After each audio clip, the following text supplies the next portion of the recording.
안녕하세요. 저는 20대 가정주부로 결혼한 지는 이제 2달 되었어요. 자기 부모까지 속이는 남편을 더는 믿을 수가 없어서 헤어지기로 결심했어요. 인천 시내에서 닭강정 집을 하시는 친정 부모님은 한 곳에서 오래 장사하신 덕에 단골 손님도 많고 평판도 좋습니다. 고등학교를 졸업한 후에는 부모님 밑에서 본격적으로 장사를 배우기 시작했어요. 당연히 부모님은 제가 일을 배우는 것보다 대학을 가길 원하셨지만 그때만 해도 공부도 잘 못하고 대학의 뜻도 없어 부모님 가게에 남았습니다. 저는 저희 부모님의 닭강정에 굉장한 자부심이 있었기 때문에 일을 배우는 게 너무 즐겁고 보람찼어요. 그리고 제 나이 24살이 되었을 때 부모님께서 제 앞으로 서울에 가게를 하나 내주셨습니다. 처음으로 내는 2호점이니 잘해보라고 하시면서요. 다행히 부모님 덕분에 가게는 비교적 쉽게 자리 잡더라고요. 동네 사람들도 젊은 여자 혼자서 닭강정을 판다고 하니 신기해하기도 하고 대단해하는 것 같았네요. 그리고 남편은 그런 동네 사람들 중 한 사람이었어요. 주로 남편은 금요일 저녁에 혼술 안주로 즐긴다며 왔었어요. 동네에 워낙 젊은 부부가 많아서 당연히 유부남이지 않겠나 생각했는데 몇 마디 나눠보니 혼자더라고요. 그렇게 말 한두 마디 나누던 게 하루는 커피 한 잔이 되고 하루는 맥주 한 잔이 되더니 어느샌가 남자친구, 여자친구로 발전했습니다. 남편은 소위 서울에 있는 4년제 대학을 졸업한 뒤 중견기업에 다니고 있다고 했어요. 원래 고향이 지방이라서 서울에서 대학 시절부터 자취를 했다고 하더라고요. 그런 이야기를 들으니 남일 같지 않더라고요. 저도 처음에는 인천에서 서울에 있는 가게까지 왔다 갔다 했지만 장사가 잘 된 이후엔 가게 근처에 전세를 구했거든요. 아무래도 둘이 가까이 살고 하다 보니 의지도 많이 하게 되었어요. 그러다 1년쯤 지나고 남편이 저에게 결혼하자고 하더라고요. 당시 남편은 32, 저는 28이었어요. 친정 부모님은 제가 벌써 시집 간다고 한다며 아쉬워하셨지만 또 스스로 제 짝을 찾았으니 얼마나 기특하냐며 결국엔 승낙해 주셨어요. 저희 친정 부모님은 이미 노후 준비도 다 되어 있으시고 모아둔 재산도 좀 있으셨기 때문에 남편의 집안이나 형편은 크게 염두에 두지 않으셨던 것 같아요. 결혼 이야기가 나오면서 현실적인 이야기를 안 할 수가 없더라고요. 연애를 하면서 이미 어느 정도는 짐작하고 있었지만 남편은 생각보다 훨씬 어려운 환경에서 자랐더라고요.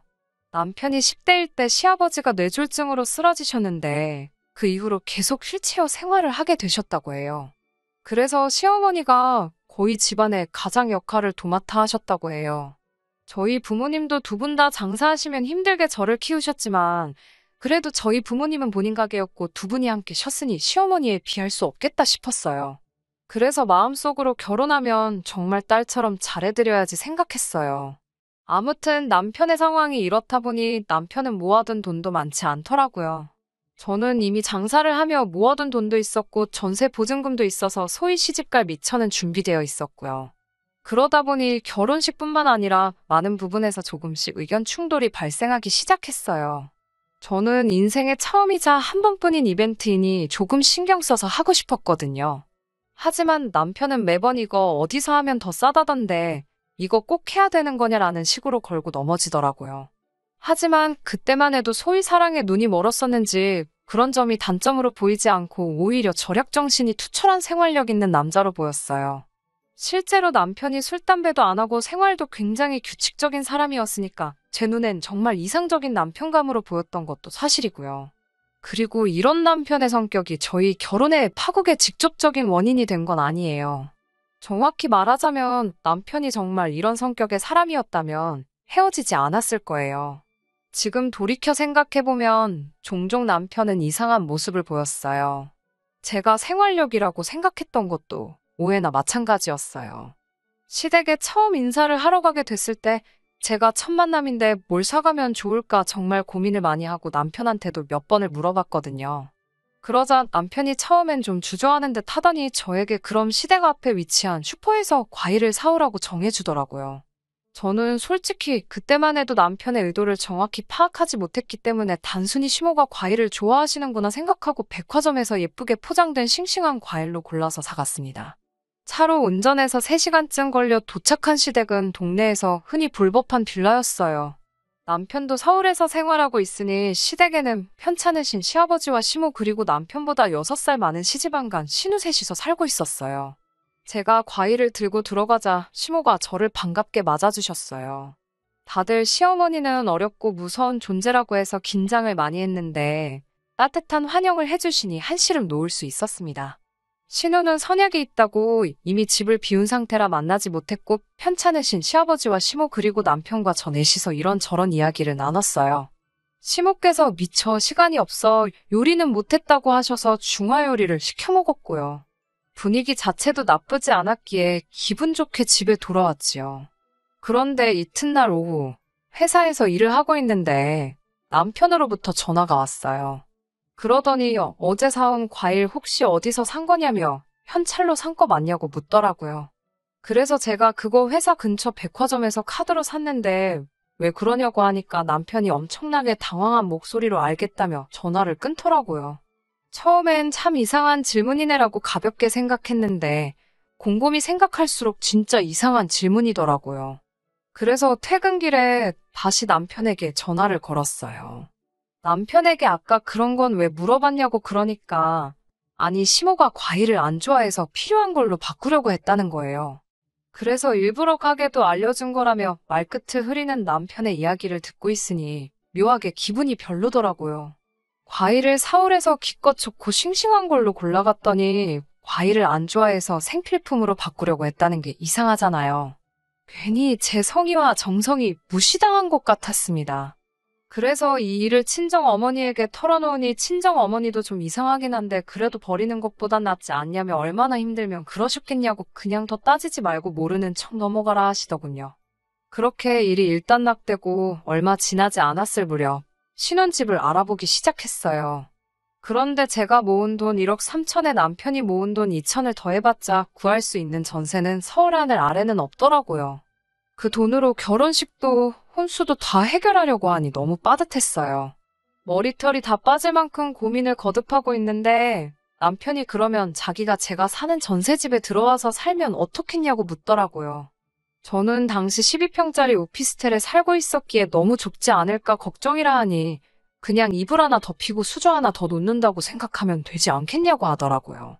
자기가 모아둔 돈은 미래의 만일을 위해서 쓰지 말자면서요. 친정 부모님이 이 이야기를 들으시곤 그럴 게 아니라 도와줄 테니 그래도 집다운 집을 얻어서 살라고 말씀하시더라고요. 동시에 친정 부모님은 남편이 남자로서 자존심이 상할 수도 있으니 친정에서 도와줬단 소리는 하지 말고 그냥 제 돈이라고 말하고 보태라며 1억을 해주셨어요. 그런 속사정도 모르고 남편은 저에게 어떻게 그런 많은 돈을 모았냐며 신나서 어쩔 줄 모르더라고요. 눈치가 있다면 한 번쯤 물어볼 법도 한데 말이죠. 그렇게 서울에 신축 빌라 전세를 구했어요. 평수도 넓어지고 신축이다 보니 깨끗해서 신혼집 분위기가 나더라고요. 일단 집을 구하고 가전제품도 장만하고 나니 정말 결혼한다는 실감이 나기 시작했어요. 친정 부모님이 보태주신 덕분에 결혼식 준비에도 약간의 여유가 생겨서 제가 원하는 드레스 정도는 골라 입을 수 있었습니다. 모든 것이 비로소 원만하게 흘러가는 느낌이었어요. 결혼식의 경우 하객 식사는 각자 하객은 각자 부담하는 쪽으로 했어요. 그런데 아시다시피 헬퍼 이모님이나 사진작가 분들도 식사를 하셔야 하잖아요. 그런데 남편은 우리가 돈 주고 쓰는 사람들인데 왜 밥까지 먹여야 하냐면서 투덜거리더라고요. 제가 좋은 날인데 왜 그런 걸로 쪼잔하게 구냐고 한마디 쏴붙여도 혼자 무슨 생각을 하는지 듣지도 않더라고요. 그렇게 며칠 후 결혼식 당일 날 진짜 지금도 생각하면 어이가 없네요. 당일날 아침 화장 다 하고 턱시도까지 차려입은 인간이 예식장 근처에 있는 편의점에 가서 삼각김밥을 사왔더라고요. 제가 배고프냐고 좀만 참았다가 식 끝나고 식사하면 되잖아 하니까 자기가 먹을 게 아니고 오늘 헬퍼 이모랑 사진작가랑 그런 사람들 주려고 사왔다는 거예요. 그래도 자기가 큰맘 먹고 인당 2개씩 사왔다고 의기양양한데 어이가 없어서 진짜 결혼식만 아니면 한 대 때리고 싶었어요.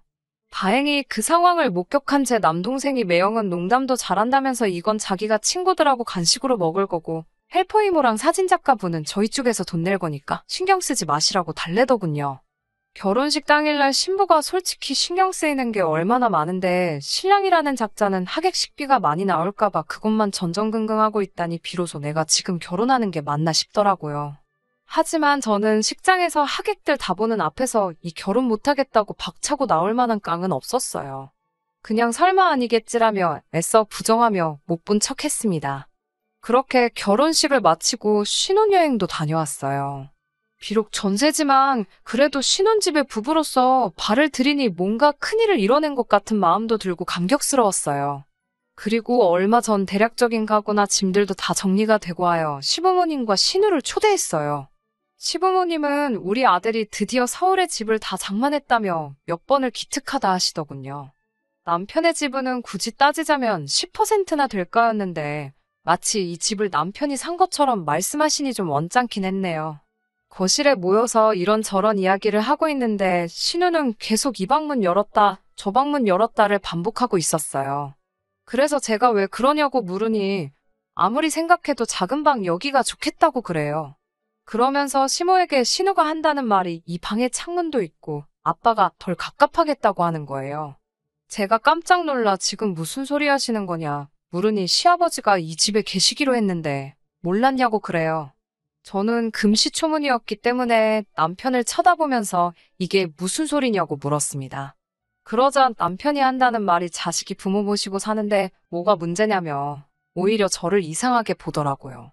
그러면서 그래도 시부모님이 저희를 배려해 주셔서 안방은 저희 쓰라고 하셨다는 거예요. 제가 어이가 없어서 저는 처음 듣는 이야기고 그렇게는 어려울 것 같다고 딱 부러지게 말씀드렸어요. 그동안에도 시부모님이 무리한 요구나 이해가지 않는 행동을 하시는 경우가 종종 있었지만 어떻게든 좋게 돌려서 말하곤 했는데 이번에는 그렇게 하면 안 되겠더군요. 그런데 제가 딱 잘나서 그렇게 거절을 하자 오히려 신우가 노발대발을 하는 거예요. 저더러 네가 뭔데 내 남동생 집에 대해서 왈가왈부하냐고요. 제가 남편을 쳐다보면서 도대체 어떻게 말씀드렸길래 이게 자꾸 자기 집이라고 하시는 거냐고 따졌더니 남편이 저한테 목이만한 소리로 제발 조용히 나중에 얘기하자며 꼬리를 내리더라고요. 뭔가 아무래도 이렇게 넘어가면 안 되겠다 싶어서 시부모님께 이 집은 저희 친정 부모님이 도와주셔서 마련한 전세라고 알려드렸어요. 엄연히 제 집이나 마찬가지라고요. 그러자 시부모님이 남편을 보면서 이게 도대체 무슨 소리냐고 어이없어 하시더라고요. 그러다 충격적인 사실을 알게 되었습니다. 남편이 신혼집을 핑계로 자기 부모인 시부모님으로부터 1억을 넘게 받았다는 것을요. 그 돈은 다 어디로 갔냐고 시모와 신우가 남편을 추궁하자 남편이 경마를 했다고 털어놓았어요. 정말 충격의 다리가 너무 떨려서 당장이라도 쓰러질 것만 같았습니다. 그동안 그렇게 돈에 집착한 것도 돈을 모으기 위해서가 아니라 경마 한 게임이라도 더 하려고 그런 거였더군요. 연애 때도 남편은 일요일 오전이면 친구들과 운동하러 간다는 이유로 늘 절 만나지 않았거든요. 그런데 그게 다 경마를 하러 가느라 그랬던 거였어요. 경마로 일을 대로 잃었던 남편은 저에게 돈이 있으니까 신혼집은 걱정하지 않아도 된다는 생각에 시부모님이 주신 돈까지 다 게임에 몰빵을 했더라고요. 망연자실의 흐느끼 씨는 시모와 남편에게 욕을 퍼붓는 신우를 보고 있는데 이게 현실인가 싶었어요. 제가 어리 빠진 얼굴을 하고 있으니 시아버지가 저에게 많이 부족하고 모자른 놈이지만 한 번만 네가 용서하고 사람 좀 만들어 달라고 하시더군요. 시모도 저에게 정말 엄마 딸처럼 잘 지내보자면서 이미 부부의 연을 맺었는데 어떻게 하겠냐며 지나간 과거는 잊고 살라 하시더군요. 그런데 시부모님이 오히려 이렇게 저에게 말씀하시니 정신이 번쩍 들었습니다.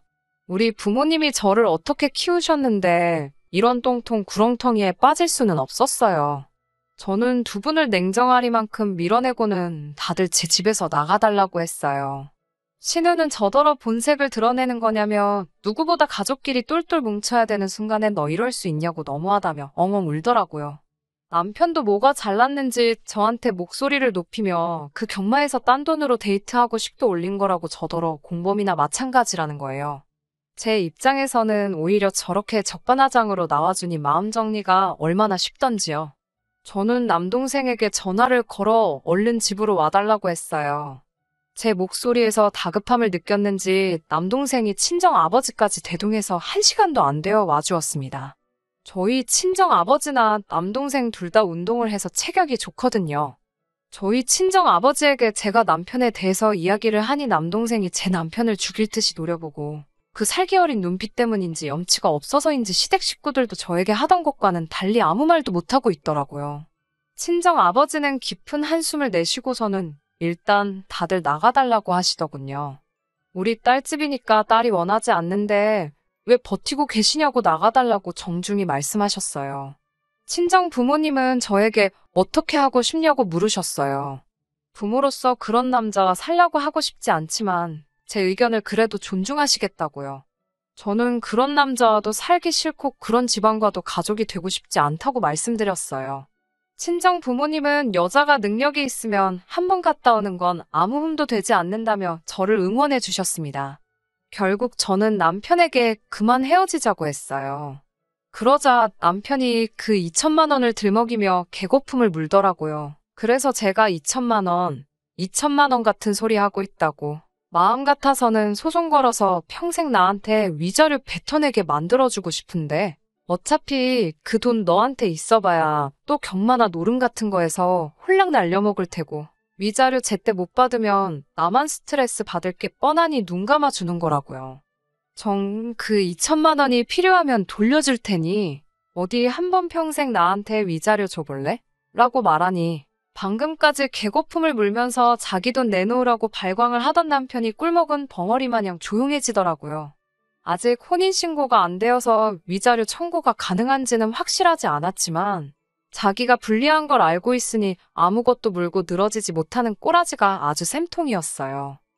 혼인신고를 하지 않았기 때문에 호적상 남는 건 아무것도 없겠지요. 부모님은 진하게 인생 공부했다고 생각하라 하셨지만 마음이 복잡한 게 사실입니다. 하루는 제 자신을 탓하기도 하고 또 하루는 그 가족을 탓하게 되고 그렇네요. 당분간은 다시 가게 일에 집중해서 제 힘으로 사무점을 여는 게 목표입니다. 열심히 노력해서 자기 힘으로 성공을 이끌어내는 그런 멋진 사람을 다시 만나는 날까지 저도 멋지게 살아보려고요. 들어주셔서 정말 감사합니다.